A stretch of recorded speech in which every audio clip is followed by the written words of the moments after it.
Hello viewers, welcome back to our channel. ప్రస్తుతం మనతో పాటు ఉన్నారు స్టాక్ మార్కెట్ అనలిస్ట్ సుందరరామరెడ్డి గారు. సార్తో మాట్లాడదాం. నమస్తే సార్. నమస్తే. సార్, మనము చాలా మందిని చూస్తూ ఉంటాం. ఎంతో రిచ్గా బతికినా కూడా ఆఖరికి చనిపోయే టైంకి వాళ్ళకి తినడానికి తిండి కూడా ఉండదు. రీసెంట్గా చూసుకుంటే Nicolas Cage, American actor and producer కూడా, మరి ఆయన సంవత్సరానికి 500 కోట్లు సంపాదిస్తారు. బ్యాంక్ కరప్ట్ అయిపోయింది, దివాలా తీశారు. అలాంటి వాళ్ళ దగ్గర నుంచి మనం ఎలాంటి లెసన్స్ నేర్చుకోవచ్చు అంటే ఏం చెప్తారు? మన సొసైటీలో మనం చూస్తా ఉండి చాలా మంది లగ్జరియస్గా బతికిన వాళ్ళు అండ్ జీవితంలో ఒక టైంలో తినడానికి తిండి లేక కూడా స్ట్రగుల్ అవుతూ ఉంటారు. మనం మనం చాలా జీవితాలు మనం చూసాం ఆ టైప్లో. నికోలస్ కేజ్ కూడా అంతే. సంవత్సరానికి ఆల్మోస్ట్ 400 crores అతని ఇన్కమ్ పర్ యానం. ఆయన నేషనల్ ట్రెజర్ హంటర్, చాలా పిక్చర్లో చాలా ఫేమస్ యాక్టర్ అనమాట ఆయన. అండ్ 2021 కల్లా ఆల్మోస్ట్ గవర్నమెంట్కి అతను కట్టాల్సిన ట్యాక్స్లు ఇన్ టైం కట్టలేక బ్యాంక్రప్ట్ డిక్లేర్ చేశారనమాట. ఇప్పుడు మళ్ళీ లాస్ట్ 3 yearsలో రికవర్ అయ్యాడండి. మళ్ళీ కొంచెం ఇప్పుడు మళ్ళీ పొజిషన్ బాగానే ఉందన్నమాట. ఇంత సంపాదన, సంవత్సరానికి 400 కోట్లు సంపాదన ఉన్నోళ్ళు కూడా అంటే బ్యాంక్రప్ట్ అయ్యేదాకా ఎందుకు జీవితాలు ఇలా అవుతుంది, ఏం నేర్చుకోవచ్చు వీళ్ళ దగ్గర నుంచి మనకి అంటే, ఒకటి రెగ్యులర్ క్యాష్ ఫ్లో ఉంటుంది, చాలా ఇంపార్టెంట్. రెగ్యులర్ క్యాష్ ఫ్లో అనేది చాలా ఇంపార్టెంట్. ఓవర్ నైట్ ఒక ప్రాజెక్ట్ ద్వారా వచ్చిన డబ్బులు నిలబడవు నీకు. నిరంతరం మనకి క్యాష్ ఫ్లో ఉండాలి.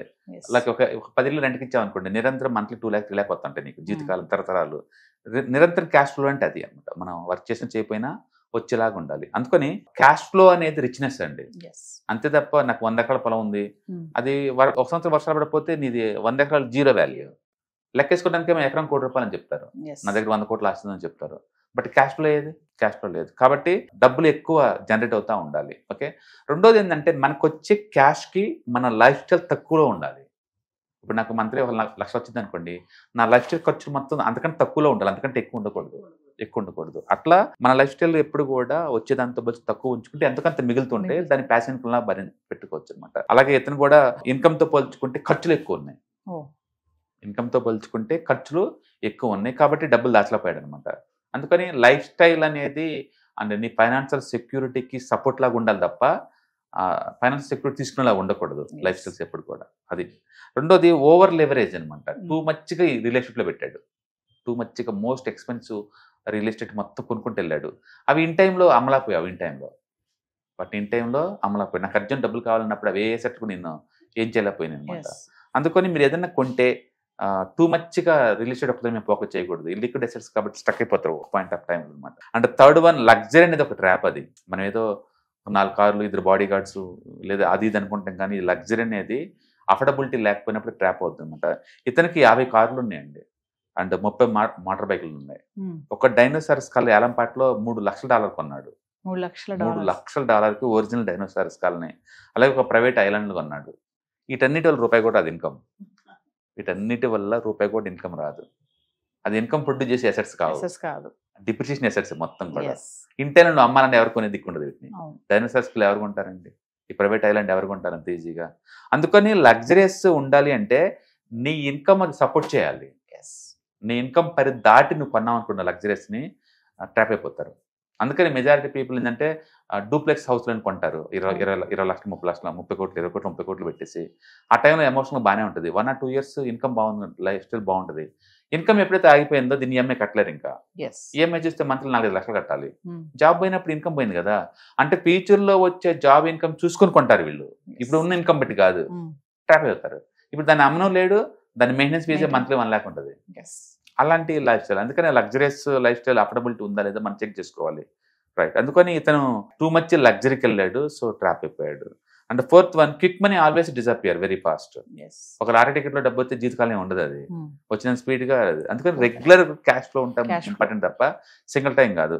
ఇల్లు ఏంటంటే ఈ హాలీవుడ్ సినిమాల నుంచి బీభత్సం డబ్బు వచ్చింది అనుకుంటున్నారు. 2 సినిమాలు ఫ్లాప్ అయినాయి అనుకోండి, 3వ సినిమా నుంచి డబ్బు కూడా రాదు, రూపాయి కూడా రాదు. అందుకని ఈ సడన్గా వచ్చి హార్ట్ మనీ బేస్గా తీసుకుని లైఫ్ స్టైల్ డెవలప్ చేసుకున్నారు అనుకోండి, మెయింటైన్ చేయడం చాలా కష్టం. ఎందుకో సినిమా ఇండస్ట్రీలో అల్లడిపోతున్న రీజన్ ఇదే. 2 సినిమాలు హిట్ అవ్వగానే ఇక నాకు సినిమాలు ఇలా వస్తాయి 10-20 అనుకుంటారు, లైఫ్ స్టైల్ పెంచుకుంటూ పోతారు.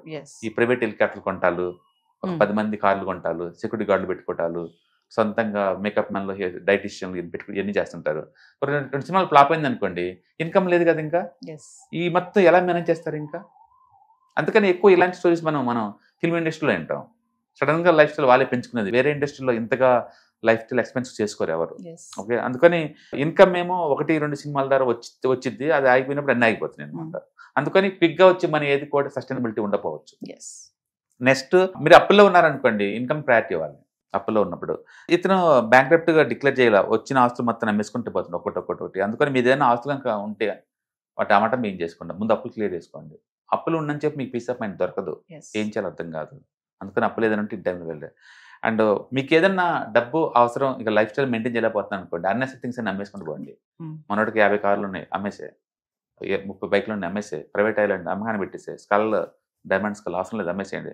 మొత్తం అమ్మేసుకొని ఎంచక్క ముందు అప్పులు క్లియర్ చేసుకోండి. Yes. ఎందుకంటే ఈ ఎసెట్ ప్రొడ్యూస్ చేయవయి, అవును. ఏ ఎసెట్ ఏదైతే ప్రొడ్యూస్ చేయట్లేదు వాటి మొత్తం అమ్మేసుకోవడం బెటర్. మనోడు కూడా అంతే, మొత్తం అమ్మేసుకొని కూర్చున్నాడు.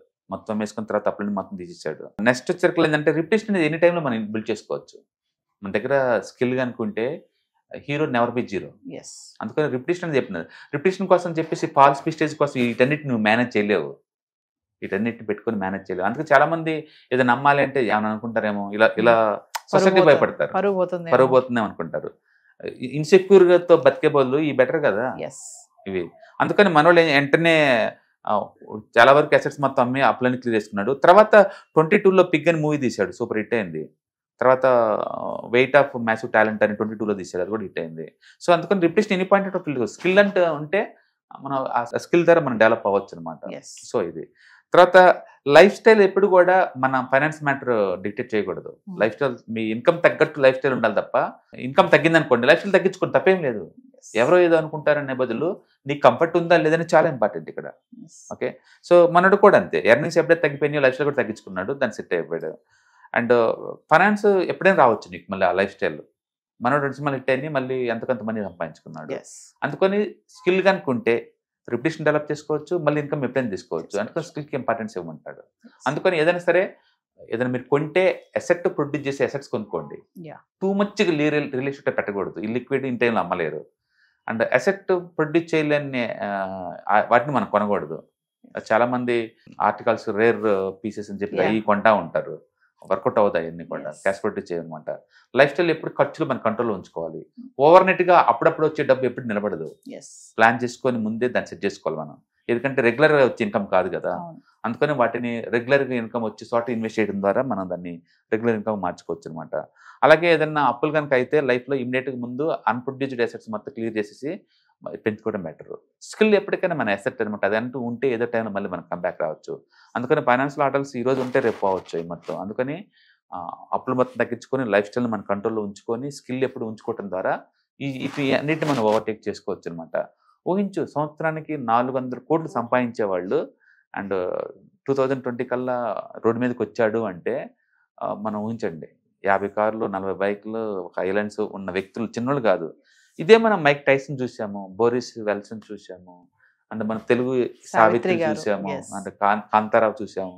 పెద్ద పెద్ద లైఫ్ స్టైల్ వాళ్ళు, ఎంత లావిష్, కొన్ని 100 మంది బతికారు వాళ్ళ మీద పడి. అలాంటి వాళ్ళు ఈ ఫైనాన్షియల్ ప్లానింగ్ లేక, ఓకే, లేక ఇన్నోసెన్స్ తోటి అండ్ లాస్ట్ మూమెంట్లో ఏం దాచుకోకపోయింది అనమాట. అందుకని everybody have to think about retirement planning and asset వచ్చే చోట ప్రొడ్యూస్లో ఇన్వెస్ట్మెంట్ చేసుకుంటూ పోవటాలు, ఇవి చాలా కంపల్సరీ ఉంచుకోవాలన్నమాట. అంతే తప్ప వచ్చిన రోజు వచ్చినట్టు రేపంటూ లేనట్టు ఉండకూడదు. వీళ్ళు ఏంటంటే నిరంతరం వర్కౌట్ ప్రాజెక్టులు వస్తుంటే అనుకుంటారు, ఏజ్ దాటే కొద్ది నీకు తగ్గుతూ ఛాన్స్ థింక్ రాదు వాళ్ళకి. అందుకే ఈ luxuries life style single time income వచ్చే వాళ్ళు ఏంటంటే నిరంతరం వస్తే అవే అనుకుంటారు. ఎందుకు వస్తే ఎలా వస్తే వాళ్ళు తెలియదు, బయట కాంపిటీషన్ ఏ రేంజ్లో ఉందో తెలియదు. అందుకని మన లైఫ్ స్టైల్ ఎప్పుడు కూడా లేదు, పరిస్థితులు తగ్గట్టు అడాప్ట్ చేసుకుంటూ అంటే ఫ్లెక్సిబిలిటీ చేసుకుంటూ పోవాలి తప్ప మా తాత ఎమ్మెల్యే మా నాన్న ఎమ్మెల్యే నేనుగా అవుతా బీచ్లు అన్నట్టు ఉండకూడదు. ఇప్పుడు పరిస్థితులు తగ్గట్టు నువ్వు మోల్డ్ అవ్వాలి. Hi, Vijayawada 1 day class room webinar ground success అయిన తర్వాత చాలా మంది యూజర్స్ హైదరాబాద్లో ఎప్పుడైనా అడుగుతున్నారండి. వాళ్ళ కోసం హైదరాబాద్లో ఫస్ట్ టైం అచ్చం ETFs, index funds and mutual funds మీద 1 డే క్లాస్ రూమ్ ట్రైనింగ్ అనమాట. ఫస్ట్ టైం అండి ఆర్సీబీ టెక్నాలజీలో ఇలాంటి ప్రోగ్రామ్ ఒకటి కండక్ట్ చేయడం. మామూలుగా అయితే మేము టెక్నికల్స్ అన్ని కలిపి మేము ప్యాకేజ్లో పెడుతుంటాం, బట్ ఇక్కడ అలా కాదు. Only ETFs and index funds and mutual funds మీద 1 day full fledged class room training అనమాట.